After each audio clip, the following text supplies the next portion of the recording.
Well, that's what everybody wants to learn how to do, how to re-wax their waxed canvas bag. This isn't Ona bag. This is actually a Brixton. You see how it's kind of got a nice shiny luster on it. Yeah. Anyway, this bag has been beat to hell and back again. After a few years, your camera bag, if it's a waxed canvas bag, there's a reason why it's called waxed canvas bag. It needs to be re-waxed. You can get this stuff. Actually, there's three things that people recommend. Maybe there's another third product out there. I mean, a fourth product. This is Martexin Original Wax. You just actually grab some in your fingers and actually smear it in. And after you're done doing that, grab a hairdryer. Yeah, what am I doing with a hairdryer, right? And actually melt the wax in on high with your hairdryer so that it actually seeps into the fabric.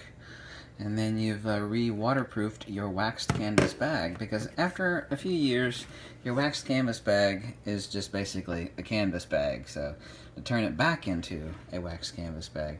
The two other products that I recommend, it's one product that's called Otter Wax. It looks like a bar of soap.